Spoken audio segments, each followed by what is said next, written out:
Hi everyone, welcome to ELI, the place where you get your daily dose of inspiration for entrepreneurship. And today we have with us Mr. Ashish Chandra, who is the co-founder and CEO of TrueCover, a unique platform that enables a true digital experience for the insurance consumers. Ashish is a graduate of IIT Delhi, where he studied civil engineering. Ashish had worked for more than 15 years with companies such as Grey Group, Mott MacDonald, PricewaterhouseCoopers before starting his own venture in 2018. Hi Ashish, welcome to ELI. Hi, everybody. Hi, Priya. Thanks for inviting me to your forum. It's a real pleasure for me to join you folks. And yeah, I really look forward to this chat. Ashish, would request you to introduce yourself to our audience, please. Okay, so I think you've already made a kind introduction for me, and there's not much more to say. So basically, I'm a 2003 graduate from IIT Delhi, and subsequent to that, I had moved to different roles. I started my career in advertising, which is very unique. This was 2003 when the job market was a bit tight, and I really didn't want to work in IT space at that time. So I was looking for different unique opportunities. And It was great for me to start from advertising because it gave me a very different perspective, coming from an engineering background, working in advertising. It was very unique, and people from different backgrounds, totally different to where I used to come from. We worked on some exciting and challenging stuff. I was there in Crave and we did the India Shining campaign, which happened from my agency. I was handling the Hyundai account. We were doing advertising for car brands. So it was a very unique experience for me. From there on, I moved on to consulting and advisory in a bit more technical role, and I got a job in UK, and I worked there for over a decade, doing hardcore engineering sometimes, and sometimes consulting around strategic initiatives for large companies as well as governments. I kind of gravitated towards becoming an economist, and from there on, I just continued. And I was ultimately came back to India, was with PwC for a while, also working with them in similar stuff. And then I decided, I wanted to take a very different route, and I wanted to do something for myself. I wanted to do something more exciting and challenging than what I was doing already, which was pretty exciting stuff. But I think there is a bit more fun in doing things for yourself, and when technology is involved and you're building something new and innovative. So my heart has always been as an engineer in trying to do something innovative and trying to solve complex problems. And the problem that statement that I picked up to do my startup is one of the most naughtiest and most difficult problem to solve in the industry where we are working. So it's been a real challenge, and that's what excited me to turn to entrepreneurship. So in a very short, that's what been my career journey so far. Ashish, I'm very curious. Your career has been into different sort of things, but not insurance. So how come you landed up on a venture that is into insurance? So purely by experience, we had a family event in the house where somebody was admitted in the hospital, and what we noticed was that to pay through insurance is such a nightmare, and a lot of people have told us that they have experienced similar problems. First of all, insurance itself is a very complex project, right? A product, it's not as simple to understand as let's say a banking service product. You understand a credit card very simply. But an insurance product is much more complex to understand. There are nuances, terms and conditions. And unless you have been in the industry for more than a decade, you really don't know what are some of these terms that these people use. So I faced a similar challenge, and the claim experience was really not what I expected. It was extremely long. It took us 8 to 9 hours to get discharged from the hospital, and there was paperwork which was done, which I frankly did not understand at that time, and that led us to lose some money as well in the transaction. We could not get the full money from the insurance, and I was wondering there must be really an easier way to do this. And when I spoke to some people around in my friends and family circle who have been in insurance, they told me that it's a big problem. It continues to be a big problem. While whoever is working on it, and it needs a solution. It's a large industry which requires a proper solution to be found for something like this. And we thought that technology is maturing in a way that it can really help improve some of these challenges that the customers face. So, I got excited about the problem statement. I thought it's a big problem to solve. Will have a major impact. As we focus on health insurance in particular, and in today's time, when you look at, how COVID is really impacting everybody's life and how insurance is playing a central role in how people are able to afford riding through this problem. So I think the problem is more relevant today than ever, trying to help people understand insurance as a product and then helping them use it properly, and that's the mission statement of TrueCover. And that's what we're working on. Speaking of complexities, as you already mentioned that insurance is a complex industry. Also, there are so many regulations in this industry. So, the, in simple terms, we can say that it's not an easy industry to enter. So, how does someone enter into such an industry? What are the difficulties one can expect if he or she wants to build a venture in insurance? It's not only about insurance, but I would say that for any sector, let's say you want to do something in trading, or you want to do something in B2B retail, or you want to do anything in food restaurant business, the one of the first thing you have to do is to experience the product yourself. Yeah? If you don't have your own understanding of the product or the service, or you feel really closely to it, you will not be able to really understand the challenges with it. If you've never used, for example, a credit card, then you'll not be able to open a new banking services company which is offering digital credit card, for example. So first of all, you have to be a user yourself. And once you have a user, you would have experiences around how do you want the product to really help you, right?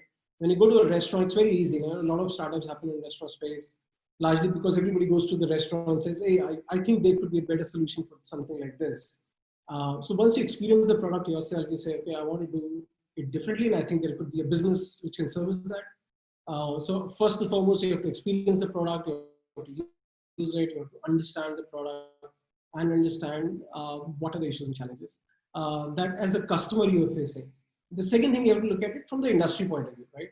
It's not like people have not been trying to solve these problems. Probably the problems have existed for 50, 60 years or even 5, 7 years. And there could be regulations which could be binding it. There could be technical issues that could be binding it. So you really have to speak to a lot of industry experts. Preferably have 1 or 2 industry experts in your team. Like for example, I took on 2 co-founders and I asked them to join us because these people have more than 25 years of experience in the health insurance domain. So they really know the challenges and issues behind the customer experience, right? What the customer faces in the front, there is a lot of industry services that goes at the back end. So somebody has to understand that. So I took on co-founders who really understood that, and that has really helped TrueCover as a company. So I've recommend the same to everybody who wants to do a startup in a niche area, that if somebody is from the industry, they will understand it much better. They will also understand what are the solutions. They will also understand what are the challenges. And I think an ideal mix of a co-founding team would be like what we have tried to do is that some people who have from outside the industry, so that they can bring an outside perspective and also question some of these assumptions which are built into the industry. And some people from the industry can answer these questions on, take you along and understanding the regulations a bit better, and also trying to understand the market a bit better. Also help you bring the connections of the network in the market to really help you reach out to the clients and prospective, buyers for your services. So ideal mix is like getting some people who are from the industry and bringing some outside in perspective. That's how we have done it, and I think that could be a very useful way of going forward as well for other entrepreneurs. Ashish, we have very interesting questions around that, but we'll come to that. First, we would like to know what is TrueCover. Tell us a bit about your company. So TrueCover, as I said in the beginning, it's a digital first platform to help service insurance customers a bit better. We effectively come in as a post-sale service provider, and we try to work with the industry stakeholders to provide them with technology solutions to be able to service end customers better. Which means we are largely a B2B company working behind the scene with the industry stakeholders like insurance companies, insurance brokers and agents who sell insurance to people, as well as third-party administrators or claim administrators who solve or process claims for the customers, as well as hospitals where you go for getting a treatment. So Truecover is a full company focused on largely focused on health insurance for now, and we are trying to solve it one vertical at a time in the insurance domain. So we provide 2-3 platforms to industry, where one of the first platform we provide is for customers to manage their insurance portfolio. And we are live with about 1.5 million customers today who are using Truecover to manage their insurance, to do the enrollment process. When you buy insurance, you provide certain details, and then manage the insurance portfolio that you have on the consumer portal that we have or the mobile app that we have. So our Truecover consumer application is what we give to insurance companies, customers or brokering customers who have just recently purchased a policy and they want to get the details of it. So we really try to demystify insurance policies by breaking it down into nuts and bolts, and also providing you with technology support to really be able to understand the nooks and cranny and the nuts and bolts of the insurance policy. So that's one platform that we have. The second platform what we have is a blockchain-based claims management platform, where we are really trying to move from the current industry average about 6 hours for processing a health insurance claim to almost real-time kind of transaction. And the vision that we had was, why can't getting an insurance claim will be as simple as swiping a credit card for a payment, or using a Paytm app for getting a payment. And when you go to your doctor, why do you have to make a payment first and then come back and make a complex form and fill that form to get your claim?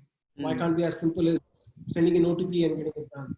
So we're trying to get that through a blockchain-based claims management platform, which can automate the approval process and approval decisions. So that's the second platform that we're offering to insurance industry and TPAs, the third-party administrators for claim processing. The third platform that we have is associated with the second one, which is the risk management solution. And risk management for the industry, they have to basically monitor transactions and make sure there is no fraud or waste or abuse in the transactions. Because like in credit card industry, there can be a lot of fraud transactions, and you have to protect your customers against that. So the industry needs an AI or ML-based solution to really reduce this leakages in the system. And that's what we provide to them as a third platform. And we are also part of the Ayushman Bharat Startup Grand Challenge, which has been launched by Prime Minister Modi himself. In the Startup Grand Challenge, I think the Ayushman Bharat scheme, the Prime Minister's Jan Arogya Yojana scheme, that's where we have pitched a platform to be used for risk management by the PMJ scheme. And I think we are one of the finalists, we're one of the 3 finalists in this category. So if you win that, that would be a great thing for us. So that's the third platform that very exciting, very curious to know more about what is happening. It's very interesting, the things you are doing. It's cutting edge, and the first time I'm hearing these technologies that getting implemented. So the discussion is endless, but we'll now come to our usual course of questions. Would like to know, when did you think of becoming an entrepreneur? When this idea came to your mind? So to be very honest, I've been thinking about it for a long time. Even when I was in my earlier job, before I came back to India, the thought was to do something on my own. And I was just waiting for the right opportunity or the right project that I could take on, which was exciting and challenging at the same time.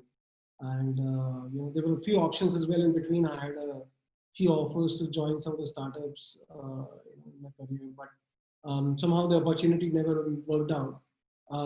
So I've been thinking about it for 4 or 5 years, but then there was a time in my career when I thought, if I don't do it right now, I'll never do it. So I just took a plunge. Yeah. And did you consult your family? How did they react to it when they heard that you are leaving your well-paying job? How did they react to this? No, they were fine with it. I think they trust in me, and they think that whatever I decide would be good for everybody. Would be the good thing. My wife was very supportive. She has been an entrepreneur herself earlier in her career, so she was very, very supportive, and it helps to have a wife who's also working in career oriented. So in the family, it was a no-brainer. Just the decision was done very quickly. Hmm. Uh, and did you have the financial runway to build your venture? Yeah, and that's very, very important. I think every entrepreneur, especially when you're starting a bit later, as I have done, you have responsibilities and financial responsibilities. So I Hmm. did think that it would take minimum 3 years to do it. So I made sure that I have enough financial runway to start. And the good thing about having worked 10, 15 years is that you build that financial cushion. So yeah, it's a very, very important thing, and I think everybody has to really, really think about it. It's very, very important that you don't compromise your lifestyle. I think Hmm. it's the hardest thing that you have to do that Right. while trying to. What was your first day of entrepreneurship like? And what was the first day, first month, and first year of entrepreneurship? Very exciting. Very, very happy I was, because my previous job was very hectic. It was not even 9 to 5. It was more like 6 in the morning till 12 in the night, because I used to travel a lot and I used to take a lot of flights. So the first thing that realized me is that I don't have to take flights anymore, which I was when I was spending 3 weeks out of 4 weeks in a month out of home. So first thing I realized was that I don't have to travel anymore. So that was very exciting. Our first office was a home office, so we started with a room in my house, Hmm. and the flexibility of working from home and not having to travel was just brilliant for me. So I really enjoyed that. And there was a lot of work. The working hours didn't go down; it only went up. But I was less tired for sure. So it's there's a lot of excitement around building your own business, and I was really excited to just plug into it. Ashish, I have an interesting question for you. If I were to make a movie out of your life, especially your journey as an entrepreneur, how would be the opening sequence look like?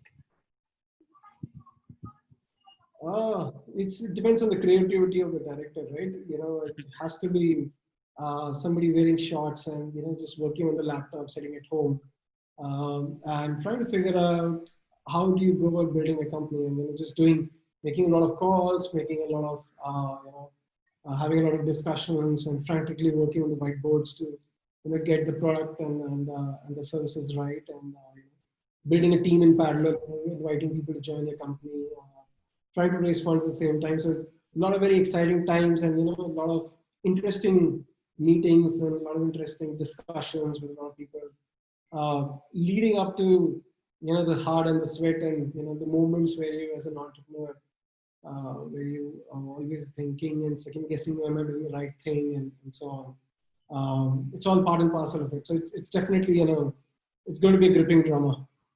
Hmm. Ashish, tell us, how did you find your co-founders? How did you convince them to join your venture? So we have four co-founders to start with. I think two of them, one of them was related to me, the family, and I think he was also looking to do something. We discussed endlessly for a few months. I think we must have discussed for 6, 7 months before we said, okay, we have to do it. There's no Hmm. other way. If you want to achieve your goals, then you have to do it yourself. So we decided to plunge, and then I pulled in a friend of mine who was my batchmate from college, Hmm. because I thought that he would. I really add a lot of value in terms of product and bringing some of the startup nuances. And so it was really not hard to convince him as well, because when you start working with people, I think the first and foremost thing is that you like that person, Hmm. and once the people are aligned and you have a kind of goal in front of you, then it becomes really a no-brainer to really just get started. And the fourth co-founder as well, he came around saying, "Hey, he's seen the industry Hmm. from inside out, failed miserably, seeing the car industry fail miserably, service the Hmm. customers." He was also very excited to join, and Okay. not very difficult to convince people to come along. Hmm. So, speaking of co-founders, you also mentioned about how the ideal co-founding team should look like. So, Yeah. in a typical sense, be it any sort of industry, how what kind of people you should have in the co-founding team? Let's say you had three co-founders. What are the different kind of people? should be there? See, I think having done this for a couple of years now, the take I have would have right now is that entrepreneurship and especially trying to do something innovative requires a very different mindset, right? So there are kind of two kind of entrepreneurs out there. One who would want to build a business, period, and they don't mind whether it's innovative or new to business. Somebody may just want to start a chain of restaurants, right? And nothing innovative, just a different cuisine, right? That he's also an entrepreneur who also wants to build a successful business, and he's excited about working for himself or so on. So that's one kind of entrepreneur. When I think you're doing and trying to disrupt an industry like what we are trying to do, you need people who can question the status quo, right? And you need people who can back themselves in saying that I will solve a problem which has been not solved for so many years. So I will back myself and try and find a solution. And B, when somebody comes and says to you that, why I should do this or why your solution will work, you have to have the guts to back yourself and say that, look, no, this is the right solution. We will do this. So you need a lot of conviction and you need a lot of self-belief as an entrepreneur, because otherwise it's very difficult to challenge the status quo. And as an entrepreneur who's trying to build something new, that self-belief is extremely, extremely important. So anybody who has that kind of framework in mind, and a working style where they say that they will do anything. You can't have people who will say, look, I have 15 years of industry experience as a technology manager, but I don't do coding anymore. You can't have that as an entrepreneur, right? Or a young person who says, I'm good at coding, but I will never do sales, or I don't know how to do sales. So you need to be able to do everything and willing to do it as well. Okay, looks like finding co-founders or co-founding team is easy, but how do you recruit the level 2? That is, I think, more tricky than finding co-founders. Why? Because first of all, you need people who are very good at their domain, because they're going to be the head of a department. For example, you are hiring for marketing, then you are hiring for head of marketing, or AVP, VP or marketing. So having said that, how do you ensure that you hire top talents, but also they have to be convinced that yeah, I'm joining the proper setup, I'll not fail? It's a very important question, and I think every entrepreneur has struggled to recruit and build a team, right? And I think it is extremely important, and I think some of the most successful companies can say that the reason for their success was that they built a very strong layer two below the co-founders. Okay. My understanding is that, and our experience has been that there's a lot of talent out there. People, very talented people, technology, business development, or name it anything. They will be very strong, technically strong people who can really come in and really contribute very strongly to the business. What you really want is people who are committed as well, because as a starter, especially in an early stage, at a later stage when you're able to offer significant amount of cash to people and so on, then the motivation can simply be working with a big name. For example, today Paytm will not struggle to hire people, right? They will attract good talent because of their name, and they will be able to pay them well. But as a startup, how do you attract and how do you, because you may not be able to pay them well as well. Then the only motivation is the motivation that you yourself have, right? Whether you can put down the vision of the company in front of the person and the person gets aligned to it, right? So if the person buys into the vision, then they will contribute. Now, even if you're not very talented, even if you're not the smartest person, but if you buy into the vision, you will contribute. And I think what you need to be looking at is people who will buy into your vision and want to make the same impact as you are trying to do. And in the journey, in the process, I think they will also gain from whatever the company achieves.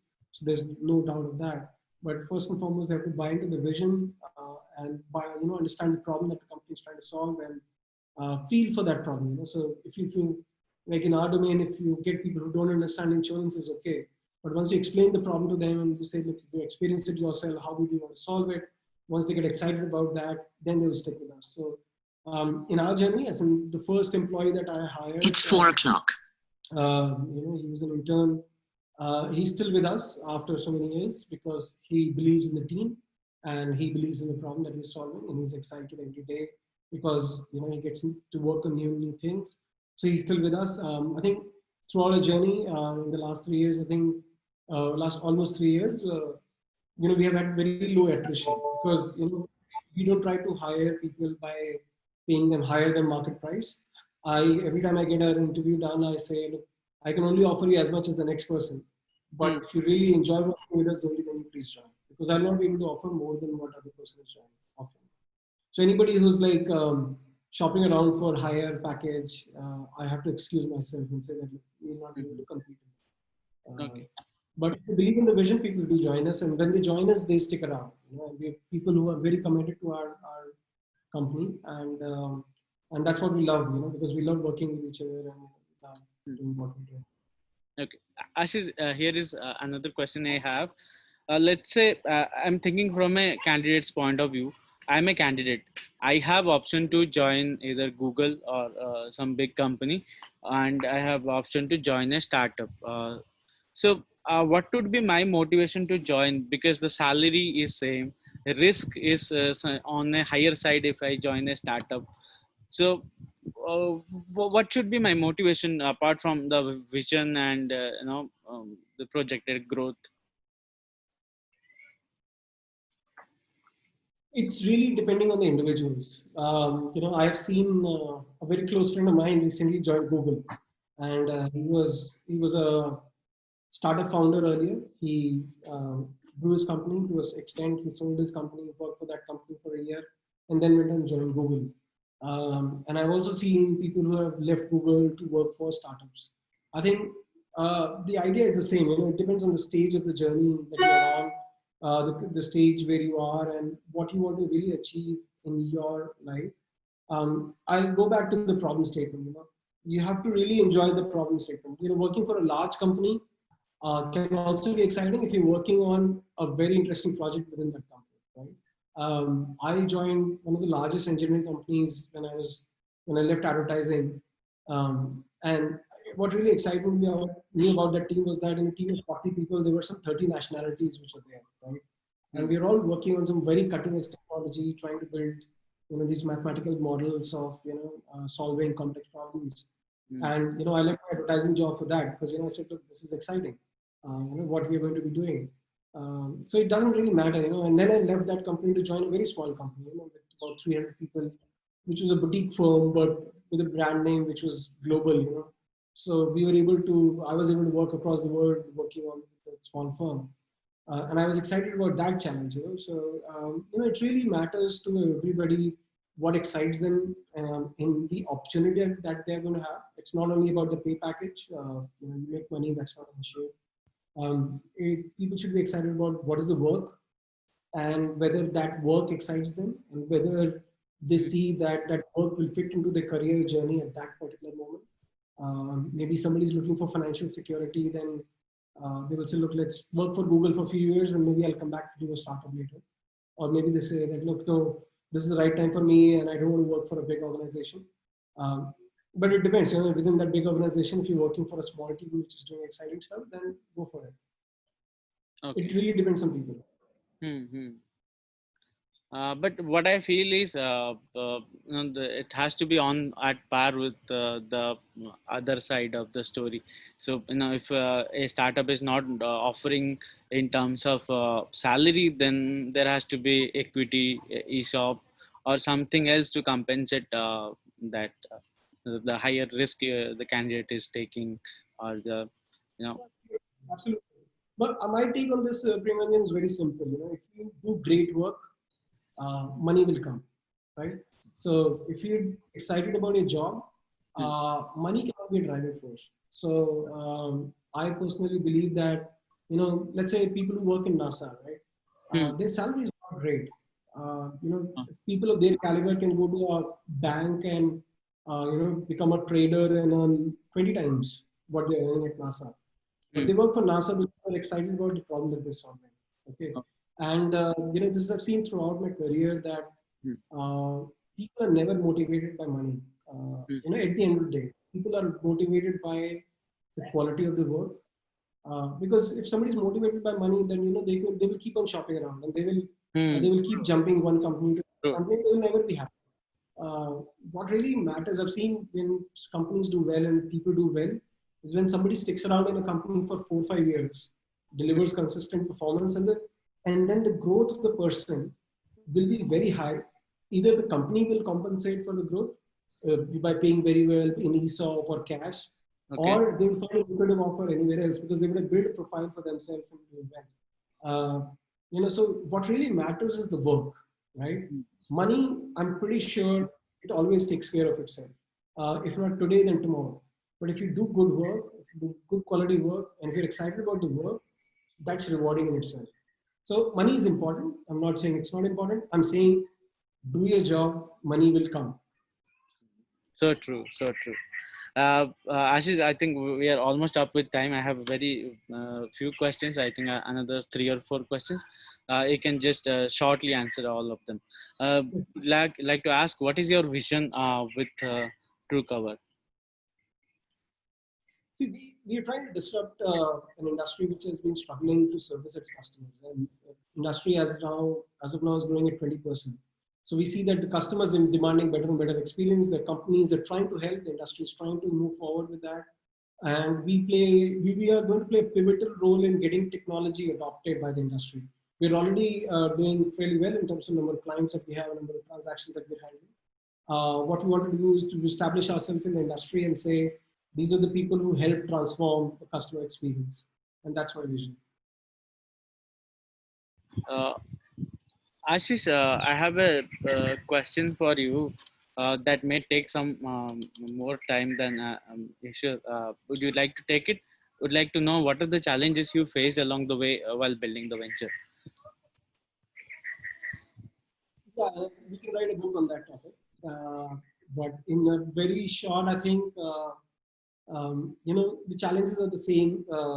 We have to find quickest solution to a problem to go from point A to point B. Let's say point A is when you're starting the company, point B is when you say I'll have X number of customers and X number of transactions on my platform. How do you go from A to B is always the challenge. People take different routes. And sometimes there is no right answer. Sometimes you stumble onto the right answer if you just start the journey. And we, of course, have faced challenges, and we have sort of changed the way and trying to navigate ourselves to the industry by buying, either buying transactions or trying to get stakeholders to support us. I think challenges are always going to be there. I think the key thing is that we have to keep the target in mind and keep working on it every day. Uh, but yeah, the challenges are always in when you are trying to build a new business in an old space.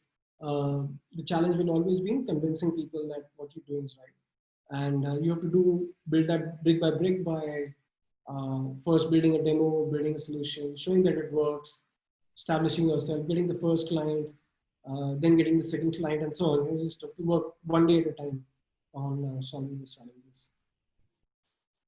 Who is your role model when it comes to entrepreneurship? Who inspires you? There are so many people who inspire me. I think there are 2, 3 people I'll call on. One is Ray Dalio from Bridgewater Associates. He's a fantastic investment manager. Big fan of his work and his principles as he's putting online. I'm a big fan of the work Satya Nadella is doing at Microsoft. I think he's done very good, and it's extremely good. In terms of having the true north and moral compass, I think Ryan Murthy from India, he was a brilliant entrepreneur, and I think he's an inspiration to everybody who's been an entrepreneur in India. And I think we all take inspiration from somebody like him.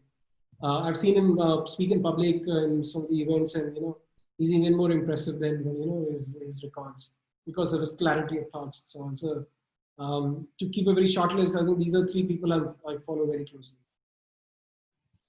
How do you compare entrepreneurship with a 9 to 5 job? So my understanding is that there is no 9 to 5 job. If you're doing a 9 to 5 job, please get out of it. every job is a full-time job. When I was at PwC, it was a full-time job. I had a business to manage. I had to get clients. I had to service my clients. And as I said early on, it was 6 a.m. in the morning till 12 in the night job. Um, the difference in entrepreneurship is that you do the same number of hours, but you feel less tired. So that's what I feel the difference is. Okay, so here is my last question. How do you suggest our audience to start their journey as entrepreneurs? Let me tell you a bit about our audience. They're students or young people who have big dreams to build their own venture. So how do you suggest them get started? Two things I would say. Keep it very simple.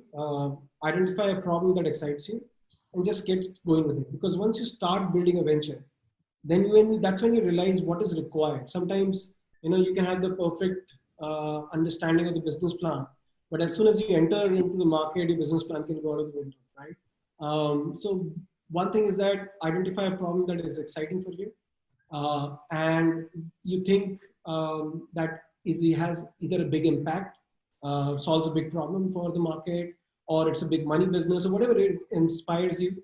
You pick a problem and get started on that. Don't delay it. Don't overthink it. Just get started on it. Because once you get started on it, that's when you start to find solutions. And you may not get the solution right in the first time, but if you keep working on it, you will find the right solution. You will find advisors who can help you out. You will find the investors who will back you up.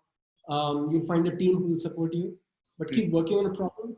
Once you're excited about the problem, once you're convinced about the problem to be solved, just keep working on it. You'll be fine. Ashish, any final message to potential entrepreneurs?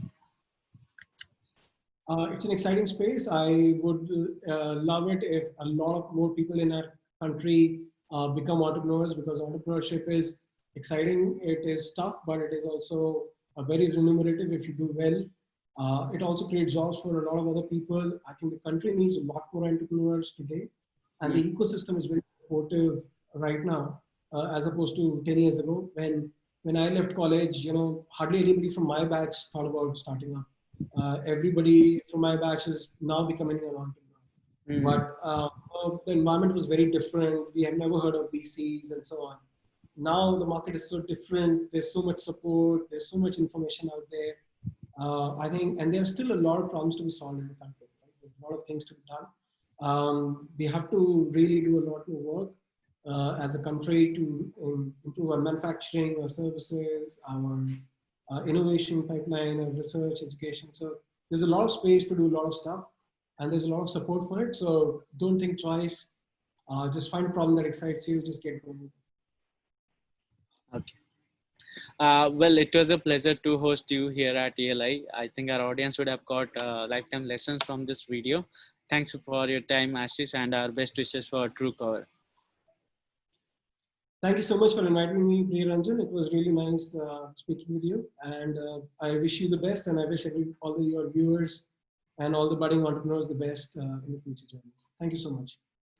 Viewers, you can follow Ashish on LinkedIn by typing Ashish Chandra. Also, do visit their website by typing truecover.net.